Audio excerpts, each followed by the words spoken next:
And welcome back. Back-to-back shows, Dynasty Evaluation.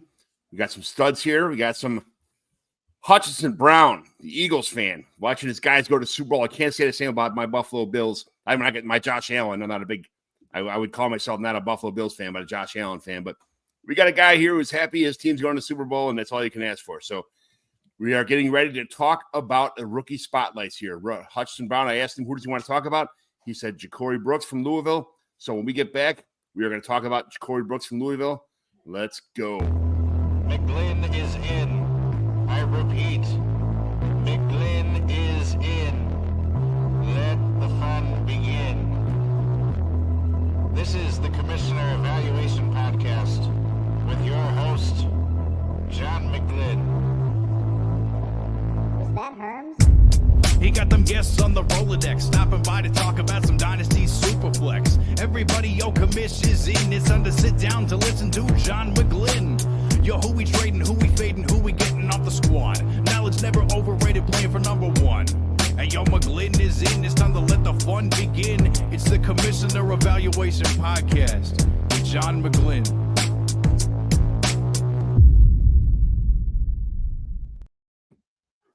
It's actually a Dynasty Evaluation Podcast now because I do a little too much commissioner stuff. But yeah, we changed it. I'll get that song fixed. But either way, John, I was like, you were like, should I play the commish song or should I play the Dynasty song? I was like, I love the commish song. Let's go old school. I love it. It's Dynasty Evaluation, but damn it, that's a great song. So that is a great song. That is a great song. It's pretty good, guys. I was very impressed. At least somebody's happy here in this arena here. We got an Eagles fan here watching his boys go to Super Bowl again. I thought for sure it was going to be the Eagles versus the Lions. I think all of America wanted that matchup, and everybody wanted the Lions and the Bills in the Super Bowl. And didn't have. At least the Eagles are going for you. So Saquon is just unreal, man. It's when he got to this team, I traded for him a bunch of fantasy leagues. People said, "Oh, he'll be okay." And to trade what I traded for to get him in some leagues, I was super happy. And man, it couldn't have turned out any better on a fantasy football level. And I don't see it stopping anytime soon. So, how are you feeling right now as an Eagles fan? Oh, man, I'm feeling fantastic. And to what you were saying, John, I mean, in Dynasty Leagues, I remember before the season started, Saquon was going for like late firsts, like just one late first. I remember like that's the kind of prices you were getting from in Dynasty. I was pretty in on Saquon this offseason. I wasn't worried about the Hurts tush push that everyone was pushing. I was pretty in on Saquon. I had him ranked as like a top 3 running back. But this is something you couldn't have expected and projected. This is unbelievable. This is a phenomenal season. And I'm happy the Eagles in the Super Bowl. Obviously happy Saquon's going to be able to play in the Super Bowl on his birthday. That'll be quite fun. That'll be a good narrative to tag along. Hopefully he gets a touchdown on his birthday. Hopefully they get a win for him on his birthday. But I'm also excited about Jalen Hurts, man. He's looked definitely inconsistent this year for sure, but I'm impressed in what he did against Washington. He made some really great throws. He threw it away when he had to. Did he take some unnecessary sacks? Yeah. But hey, Eagles put up a 50 burger and Hurts threw for about, I think it was just over 250 yards. So I'm feeling pretty good about where we're at heading to KC.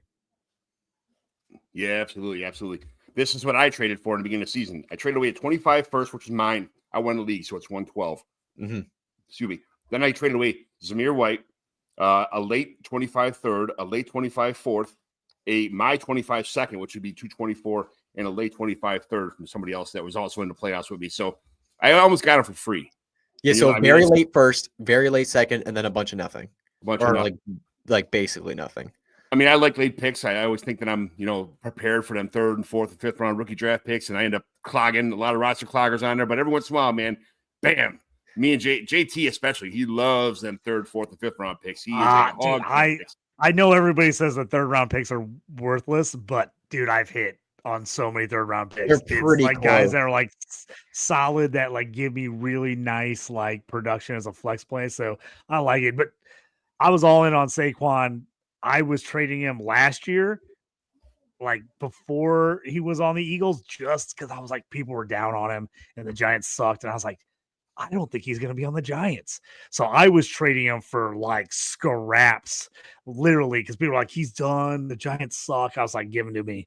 Like in leagues where I didn't have like a second good running back, I traded for him. It worked out well, man. I'm so pumped for Barkley, man. So underrated. He's just gotten screwed so much of his career, just the injuries and being on bad teams. And now we're seeing like, you put a player with that talent on a good team with a good O-line, you see how ridiculous he can be. So I'm super pumped for Saquon and what he's been able to do. So I hope my mom doesn't listen to this, but I am rooting for the Eagles, and I want Saquon to win a ring just out of this. So my mom is I bought her a Patrick Mahomes jersey for Christmas this year, so she's a huge Mahomes fan. Always has been. She loves that dude. I want Saquon to get a ring and just go kiss his wife and kids after the game and say, "This is why I did it. This is why I left you. This is what happens." So he deserves it, man, for sure, absolutely. I'm fully in the Eagles too on this one, John. I'm going to be putting quite a bit of money on the Eagles this week. The Bills got me last week. I'm hard on the Bills. The Eagles came through on my bets. I'm going Eagles again. Who would have thought? Do you ever think in your life you'd ever be rooting for the Eagles to do anything besides lose? Never. Here's the thing: is as a kid, I actually really liked the Eagles. I rooted for them. They were like kind of a secondary team because I loved Randall Cunningham. Randall Cunningham was like my guy when I was a kid. I just loved Randall Cunningham. And then when they knew that defense, and then they had Reggie White, and then when they traded for Herschel Walker, I know it was like on the down spiral of Herschel Walker. I was like, Herschel Walker and Randall Cunningham. I loved Randall Cunningham. Tecmo Bowl, Tecmo Super Bowl. I play with the Eagles all the time. I've got a season going right now on Tecmo Super Bowl with the Eagles because I love him. So I've always been like a closeted Eagles fan because I just loving those guys. And, when Michael Vick came back and absolutely crushed for the Eagles, I took him everywhere in fantasy that year. People were like, what are you doing? He's not even the starter. I took him in like 1 QB leagues and people thought I was insane. They're like, why are you taking a backup in a 1 QB fantasy league that's not Dynasty? And I'm like, he's going to be awesome. And you know what? I won every one of those leagues that year that I took Michael Vick. So I get a lot of love for the Eagles. A lot of love for the Eagles. There you go. Chris Joel Smith. Woo! Love it. He's back, baby. Chris is back. The show wouldn't be the same without Chris Joel Smith chiming in. Much appreciated. So, Brandon Holland, Giants GM and owner, are watching the Empire State Building get lit up on Eagles colors. Oh, yeah. Yep. McNabb, fun fact. McNabb was backup quarterback at Mount Carmel High School. We played against him when I was in grammar school. Going against Simeon Rice and all the guys. Really? We had to watch Chris Callaway and all these other NFL players on the. Yeah, just real quick. We played Mount Carmel. We didn't score. We were in the playoffs. We gave up like probably 10 points the entire season. We played Mount Carmel. McNabb was backup quarterback because this kid Mike McGrew was a senior and he was really good too. They ran a really good like option double wing offense kind of. It was just run the clock out, hold the ball, score, drive it down your throat. Simeon Rice from the Tampa Bay Buccaneers I had to go head to head versus him. It was just their team was just absolutely awesome. We gave up 10 points. They were the 8th game in a row in our season.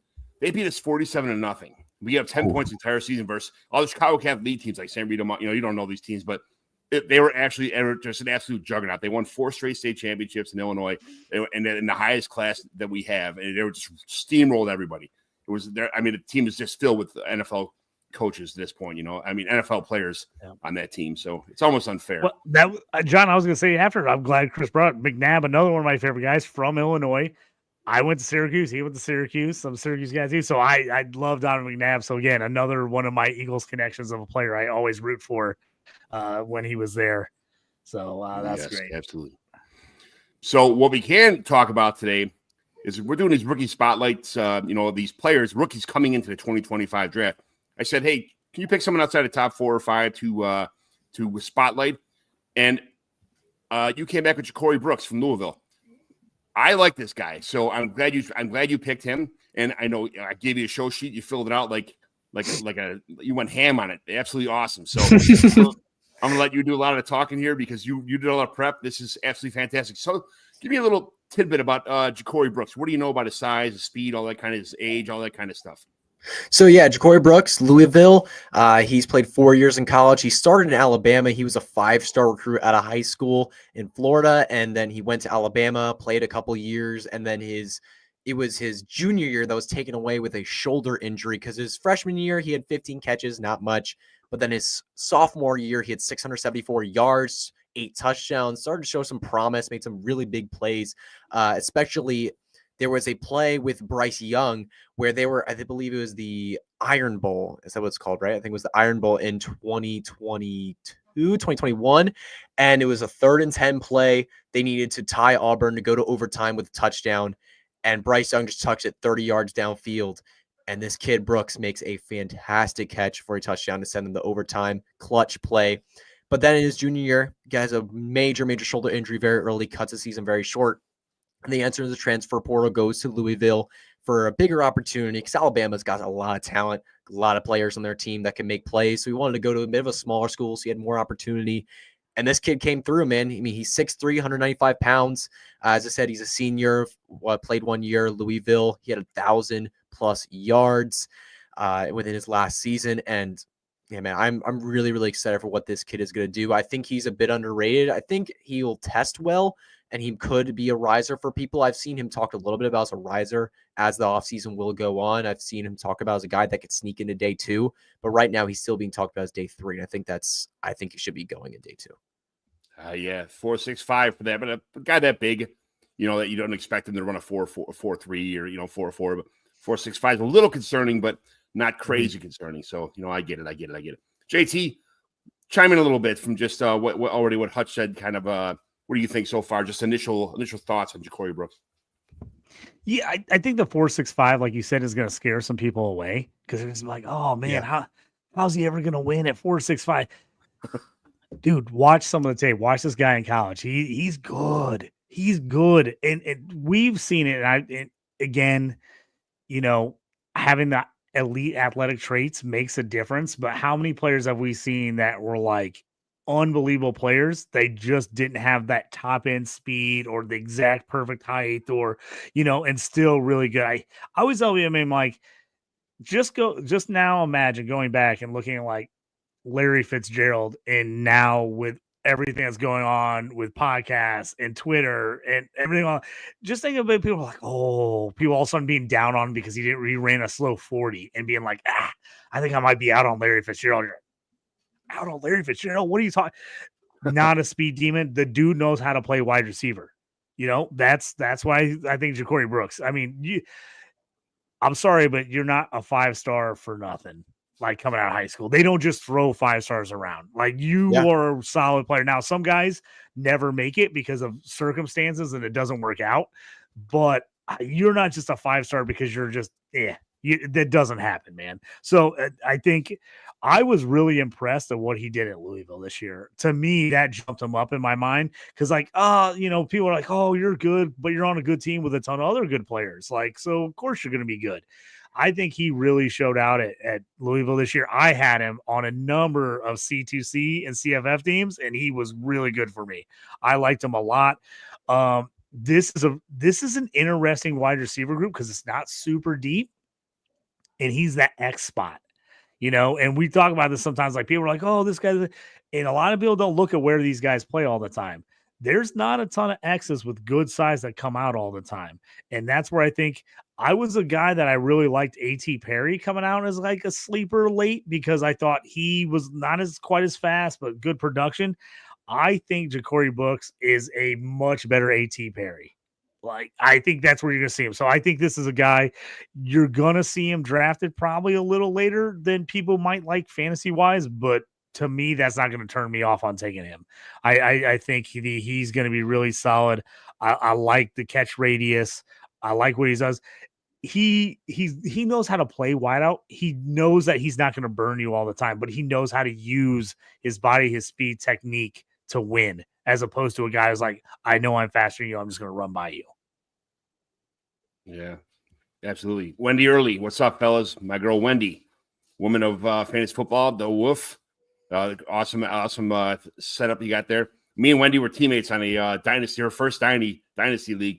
It was absolutely terrible. We drafted terrible. After like a year or two, I think the league may have folded. I'm not sure. She wants nothing to do with Dynasty. She likes redraft stuff that, there's nothing wrong with that. I'm more of a Dynasty cat, but Wendy, thanks for putting up with me in that draft because I think we drafted everybody that was rated high and did low, and didn't produce at all. So maybe her entrance to Dynasty with me, and I put sour taste in her mouth, but I don't know. It was Wendy. Well, Wendy's awesome. Wendy's super funny. She bought me a Bucky Christmas ornament for our front lawn, like a 6-foot Bucky, and sent it to our house. So she's awesome. Love her to death. But Hutch, so Ja'Cory Brooks, tell me the good you saw on YouTube, on paper, all the stuff, all the good stuff you saw about Ja'Cory Brooks. Why did you pick him today to be the spotlight player? Is it something caught your eye with this player that made you think, man, I like this dude? What was it? Tell me all about it. Yeah, talk about the positive sides. We can start, when I go in breaking down players, I like to do, you set it up this way at the show doc, but I like to go first on film, watch the player play football, see what he does, see some things I like and dislike, and then also go to the analytics side of it, look at the numbers. I feel like a lot of people are one way or another with these things. A lot of people like to go one way or the other. I think a good mix of both is a really, really good idea. It gives you a lot of perspective from both sides. So starting with the film, I think for a 6'3", 195-pound receiver, usually when you see a guy that's that tall, you can see straight line speed. You don't necessarily see shiftiness. I think he's unexpectedly shifty for a 6'3" guy. There's a lot of times where he had the football in his hands. He was used in the screen game a lot in Louisville. They kept giving him screens and short plays and letting him run with the football. And there were a lot of times where there was a defender in front of him, and I thought, it was going to be easy. The defender was going to come right at him, and all of a sudden he makes a cut off one leg, and it's just like, wow, and he's gone. And for a 6'3" guy, it's just like, oh my goodness, that's nasty.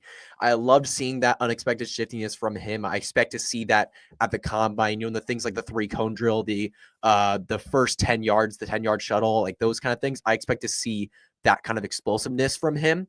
And another thing that I really like about him on film, you could see how concentrated he is at the catch point. He's never, and we saw this, I remember specifically seeing this in just this last playoff game, Travis Kelce, he was about to catch a screen pass, and he had his hands up, the ball was just about to touch his hands, and he looked away.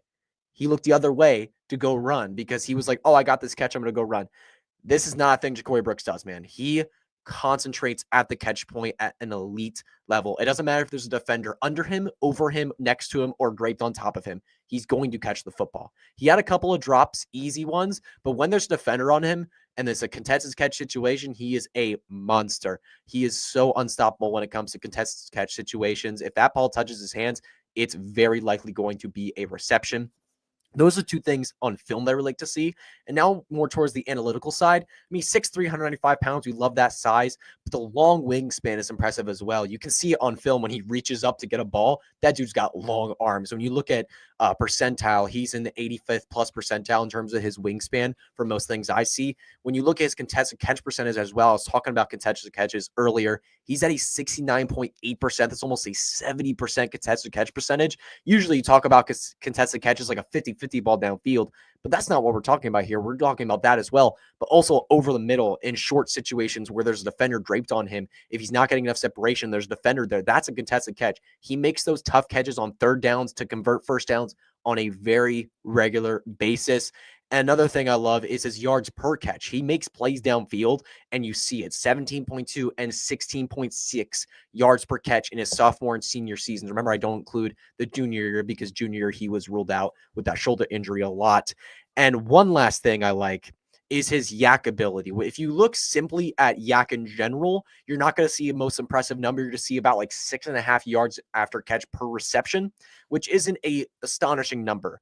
But I wanted to look specifically at where he got the football, because Ja'Cory Brooks is a player that you're throwing to in contested situations a lot because of his big frame and his big size. When you're in a contested catch situation, you're likely not going to be running after that catch. You know what I'm saying? Like, you're likely to catch that ball, fall down. But with him, I wanted to see, what does he do after screens? He averages almost 11 yards after the catch on his catches behind the line of scrimmage. So all his screen plays, he's just monstrous. He's able to make quick cuts, smooth, get the football, and just go. And I love to see that. You can use him downfield. You could use him over the middle in those big body contested catch situations, and you could put him in the screen game. You can get really, really creative with him, even though he's kind of slotted as just simply just an X receiver. And I love to see that analytically for him. Those are a few of the positive things that I just love to see from Ja'Cory Brooks overall.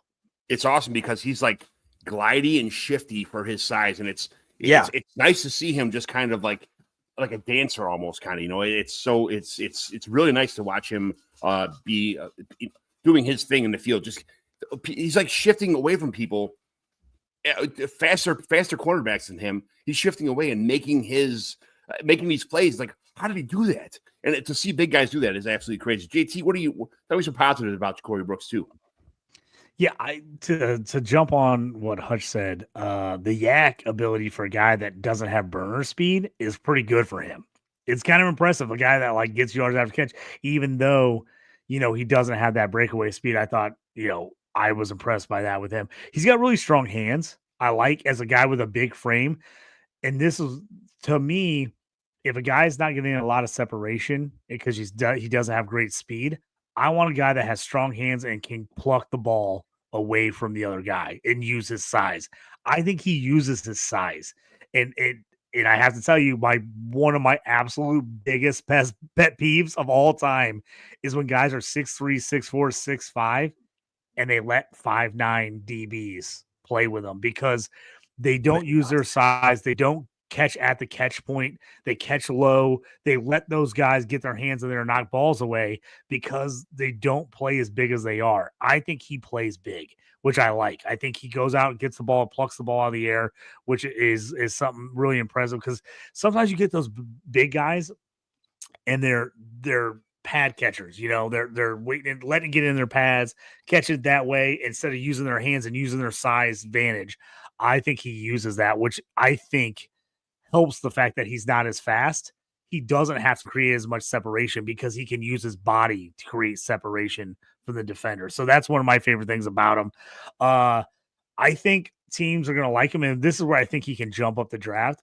I think he can play special teams and do some different things there as well. Yeah. So I think whenever you're a wide receiver that can also play special teams, you can make yourself a 6th round guy to a 4th round guy because teams are like, oh, I can see the potential at wideout, but he's going to help us as a rookie. He's going to help us as a second-year guy on special teams, and he can still be that 4th wide receiver that can make his way into a 3rd or 2nd wide receiver in his team.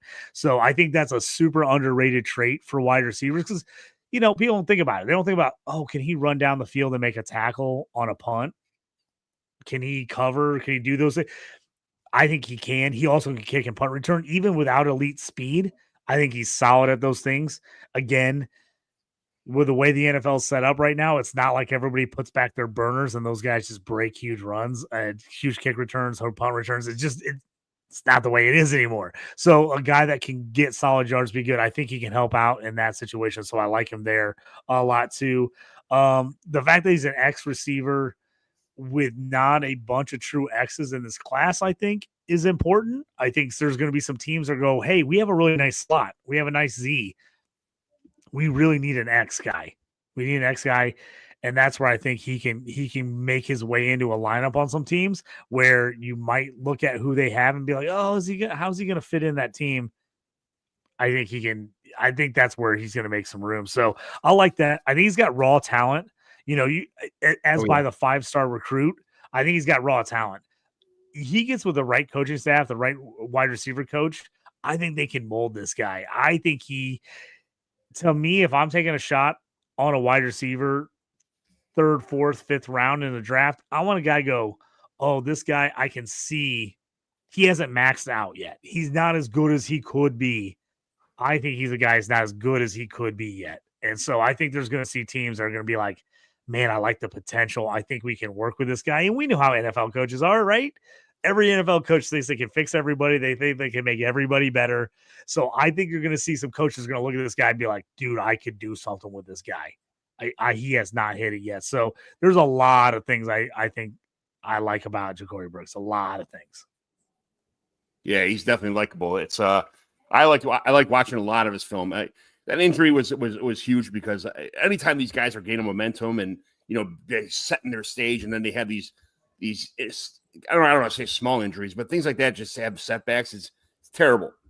It's around a roll, man. These guys, you can see them like blossoming. Especially for like a college kid, you only got 3-4 years usually. Right. Like you don't have much time. Like in the NFL, like you might have a bit longer of a career. Injuries suck, but you might be able to bounce back and still have time. We've seen plenty of players have awful injuries and still able to come back and have good careers. But in college, it's like if you miss a whole season, like that's like 25% of your college career. It sucks for him. But he was still able to come back, transfer to Louisville, and put up a productive season. So it was great to see that comeback from him too. That's another part of it. And I love JT, you're bringing up with the special teams. That's something I did not remember to mention. The special teams work is excellent because not only like it keeps you around. You know, we talk about like our world, like applying for a job, trying to work your way into a company. Being versatile is really helpful. Being able to do different things is really helpful. Being able to work on special teams is going to keep him around. And that gives him the opportunity to work with coaches and develop into a better receiver and potentially make his way into being a primary receiver on the team. And then he doesn't have to do special teams. But the fact that he does have the ability to work on special teams, do punt returns, do kick returns, it keeps him around and keeps giving him opportunities. And that's just so fantastic. We just talked about Ted McMillan yesterday about how he blocked 4 or 5 punts, and things like that. Oh, no, we were talking about Ricky White. Ricky White. John. Oh, yeah, no, yeah, yep. You're right. And it's like, holy cow, this guy's like, oh yeah, I don't know why I said Ted McMillan, but but when without you bring that up, but that I was gonna say, I think they're both similar in that they're both guys who can play special teams, and I think they could both move up. I think there's a lot of people that have them like maybe 5th, 6th round. I think both these guys, Ricky White and Jacory, I think they can both move up because of that special teams ability. And I also think both of those guys have it maxed out as wide receivers. So I think teams are going to see like, man, if we can get work out of them as a rookie, second year guy, maybe fourth wide receiver work early with a chance to move up, maybe an injury happens, they work their way in to, more sets. Both of these guys are guys I'm going to be really have an eye on late in drafts, like to see where they go in the actual real NFL draft. But they're guys I'm definitely going to be looking at to take a flyer on in fantasy football drafts. Or if I don't get them and they don't get drafted, they're going to be the first guys I'm looking at free agency, first waiver wire run. Let me pick up one of those guys and stash them and see what they can do. Hutch, we've been praising this boy. Yeah. We got to talk negatives, though. That's part of the show. We got to say some things that what's wrong. What are we looking for? What are the red flags? What are the things that like, hey, you should, temper your expectations a little bit because of this? What are the thises? So one thing about him on the film side that I see, it's similar to how I felt about Quentin Johnston. I think I do like Jacory Brooks better as a prospect than Quentin Johnston, but one thing I see similar between those two is height, speed, the ability to, get up and make plays. Quentin Johnston had that less than Brooks, but both to me have limited route trees and they're not really technical route runners. They are dependent on raw athleticism and raw size to get open. That's what you see with the Jacory Brooks a lot. You don't see him making excellent cuts. You don't see him using excellent footwork. He usually is very sloppy with his extra steps.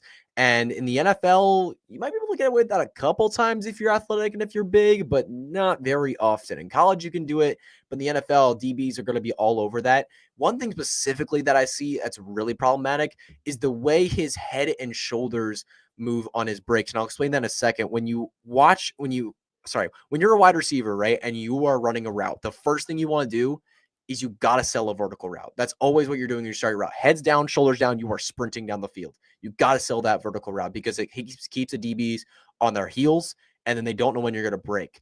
And the thing is, I see a lot of wide receivers do this, and it causes problems. They lift their head and their shoulders up like they're going to make a break, and then immediately a DB knows, oh, you're about to make a break. Jacory Brooks does that on a too much of a regular basis. He does that all the time. I saw in his film a lot where he's lifting his head and his shoulders. He does his little cut and then he moves and DB's on him because the DB instantly knows that dude's making a cut. Because if he was running downfield, he'd be heads down, shoulders down, sprinting. And Jacory Brooks just gives DBs such easy access to know when he's going to make a cut. And the NFL, that's going to be such a huge problem. DBs are going to be all over that. That's one thing he has to fix. And these problems, all coachable. Because he has the natural talent. He has the athleticism. He has the talent. He has the ability. These small things, though, are things that are going to be need to fix if he wants to take it to the next level. Because if he comes in the NFL the way he is and doesn't grow, he's probably going to be another Quentin Johnston, where he's good at downfield situations. He's good every once in a while for NFL offense. But for fantasy, we're not really valuing him very highly. But if he's able to get a more expanded route tree, do a little bit better with his footwork, be more efficient there, and also not let DBs know when he's making his breaks, he's going to be a very, very dangerous wide receiver in this league. But that's the negative thing on film that I see. He has to be able to fix that. And then on paper, analytically, I mean, one, he's 23 years of age. I mean, that's not really super analytical, but 23 years of age coming out of college, that's usually a bit of red flag seeing that older player because he's a 23-year-old at a smaller school, and he put up 1,000 yards against like 20-year-olds, like he's putting up those kind of okay numbers, solid numbers against guys that are a lot younger than him. So usually at 23 years of age is a bad sign, unless you're a quarterback, because then that shows you have a lot of experience in the game. But for a receiver or running back, 23 years of age is something we don't usually want to see. And then also inconsistent production as well. We never saw a massive season. We saw 1,000 yards at Louisville, but that's against some really weak competition. When you look at the schedule, he's only playing against a couple ranked teams. Like, he's not playing against many amazing rosters there when in Louisville, and in Alabama, he never put up a monstrous season either. He had some flashes, but nothing truly special. So that inconsistent production is something to look for as well. But those are a couple negatives that I see with Ja'Cory Brooks. JT? Yeah, to go along with that, I think the injury history is a concern. Yeah, the injury history teams as well. are going to be like, I think they're just going to be like, oh, can this guy stay healthy? Is it worth it? Do we want to, if he gets hurt early, is he a guy that we think's talented enough to let recover from the injury? Or is like, all right, we're cutting this guy immediately? Because if he gets hurt right away, somebody's going to be like, oh, we spent a 4th round pick on him and he's already hurt like that. So that's the one thing. Injury, I think, is a big one. The 40 time is going to be real interesting, what he runs at like pro day and stuff, because if you watch the film, and I know there's guys that play like this, there's guys that play way faster than their 40 time shows. Brooks is when you watch guys. him on the field, he doesn't look like a guy that runs a 4.65. I mean, he's not blazing, but he doesn't look that slow. So the question is he a guy, can he figure out how to do that? Because if he can't figure out how to look a little bit faster, like real time, like you said, Hutch, if NFL defensive backs don't think you have any chance to get by them on a vertical route, you're cooked. You're cooked, because they will sit on every comeback, every slant, every out route, and then you're just going to set your quarterback up to throw picks, because those DBs are going to be all over it. So he's got to show that he can at least bring that vertical route and challenge DBs to get deep, because if he doesn't challenge them to get deep, it's really going to put his quarterback in a bad position, and the teams are going to be like, because I like the fact that he can catch, like we said, like he can catch with the guy on him.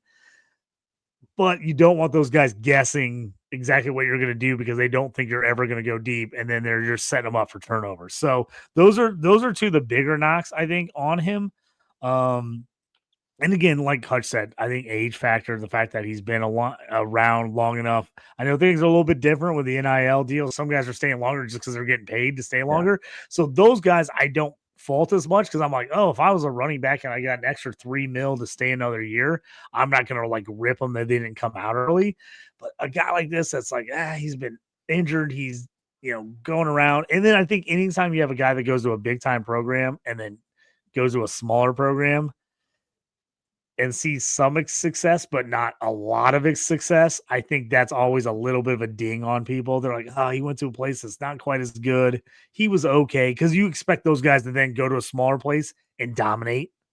And if they don't, I think that's always a little bit of a ding on them personally. So those are the things I think are a little bit interesting on them. I actually think the Quentin Johnson comp is really good.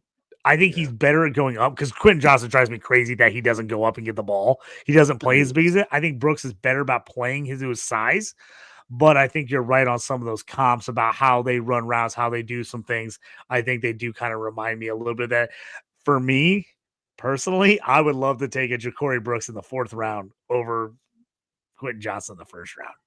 Value-wise, value-wise for me, if I'm taking a shot, I would have much rather as a team do that. But I mean, I guess, maybe that's a little bit hindsight looking back, but John knows I was not a huge Quentin Johnson guy. We had him on a couple C2C teams. I was like, we got to trade him immediately. As soon as he got drafted in the 1st round, I was like, John, trade him. I'm like, trade him. As soon as he got drafted in the 1st round, I was like, we got to get something out of him, because I just don't love it.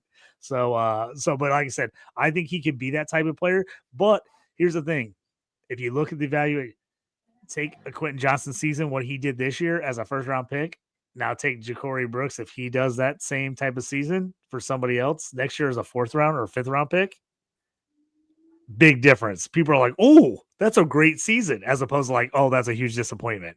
You know what I mean? So Yeah. to me, I think you're getting there, but he's a guy. Like I said, I always like, and I say it all the time. I feel like I'm repeating myself constantly. I always want to go with talent.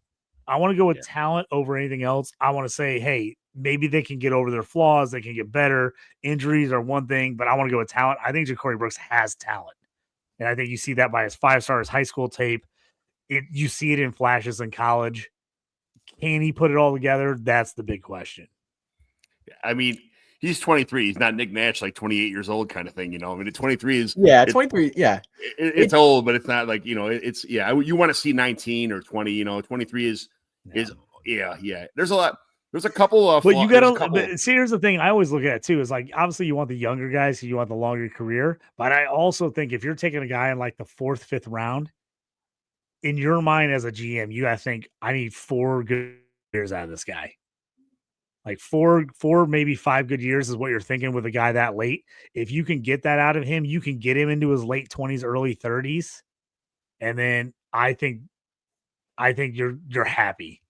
Yeah. You know, obviously you need long term out of 1st, 2nd round guys, but if you're getting a guy a little later, I think these GMs look at those guys and go, hey, if I get 4 good years, 5 good years, I crushed it with this kid.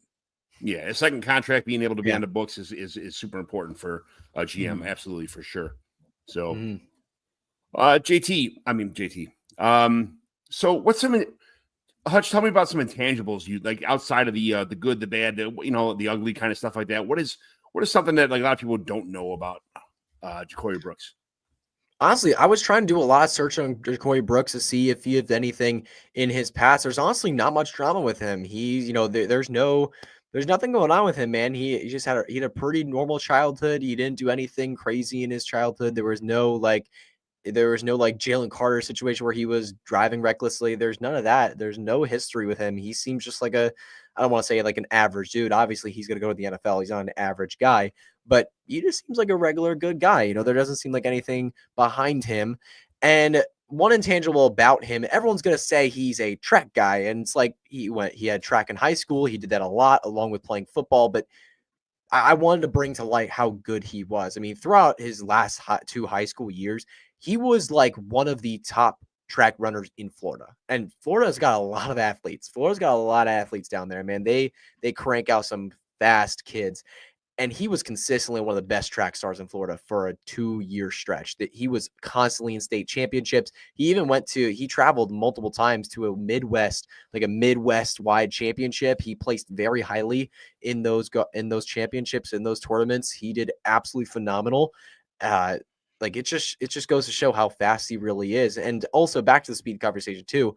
I wanted to mention earlier, there's a reason Louisville kept using him in the screen game. You don't use a guy in the screen game if he's slow and not able to make some yak, dude. This dude can really run. I think he's going to have a more impressive 40 than people are expecting. I'm expecting inside the 4.4s. I think he's going to get sub 4.5. I think he's going to get there. He looks that kind of speed on film to me. Absolutely awesome, man. Absolutely. What have you been seeing as far as like projections from some of the so-called quote unquote like draft experts and stuff like that? And then where do you have him at? And what team do you want him to go to? So I was looking at, a lot of like the draft profile sites, Player Profiler, NFL Draft Buzz, and the NFL site, things like that. And I was looking at where like some people have him going. I was looking at some things on Twitter as well. Some people have posted about him a little bit. The general consensus is like he's going day 3. It's like round 4 or 5. Like that's kind of where the range is for him. I've seen round 4, round 5. I've seen a couple people hint that he could go day 2. I think he would need a good combine to go day 2. If he has a poor combine, he is going to be stuck on day 3. But I think he's going to have an impressive combine. I think he's going to do some things that people are not expecting. And I think he's going to be able to get himself at least in the conversation for round 2 or 3. And somewhere that I think where I would love him to be. I think, honestly, 2 teams that I would really like. One, I think this is a good projection too. I think the Dallas Cowboys would be a solid spot. Obviously, they're in the conversation for Travis Hunter at the top of the draft. I wouldn't be surprised if they went that direction. But if they are looking a receiver later in the draft to help out CeeDee Lamb, give the Cowboys a big, tall outside receiver to distract defenses from CeeDee Lamb, who works a lot on the inside and on the outside. that is going to be very, very, very fun because you have Ja'Cory Brooks who will threaten DBs downfield, who would take safeties, and that's just going to open up a lot for CeeDee Lamb on the underneath and over the middle and in the slot. I think that'll be really helpful for him. And then another one, I would love to see him in Denver too. I mean, Bo Nix needs some receivers. I think Denver will likely take someone higher than day 3 or day 2. I think they might take someone in the first round, depending on the future of Courtland Sutton and where he goes. He's a potential trade candidate or a cut candidate. His contract is a little confusing. He is a free agent in 2026 as well. So even if he's kept this year, next year, at nearly 30 years of age, I expect him to be gone from Denver. They're going to need somebody for the future. And I give Bo Nix a tall, fast, deep threat. We know Bo Nix is not afraid to throw the football downfield. I think that would be an excellent pairing there in Denver. So those are a couple teams I would really like to see Ja'Cory Brooks land to. But I think they're like, the thing is we're probably going to see him go late day 2, early day 3. There are probably a lot of teams that are going to take him that are like, hey, maybe he's something, maybe he's not. And if he proves himself, he'll work his way into a starting role. JT, what about you? What do you, as far as draft capital is concerned, as far as team you want to go to, all that kind of stuff? Tell me about some draft information you have. Yeah, so I think, I brought it up earlier, but high-end kid, like Hutchinson from Florida, went to IMG Academy, one of the top schools in the country for football. You don't go to IMG unless you're really good. I mean, you have to, like, it's a football factory. You have to be really good to go there. He went there, really high-end recruit. I think people care about that more than people realize. He was, depending on what ranking system you looked at in high school, he was top 10 in every ranking system in the nation. Like, so he's a high-end guy in a lot of spots.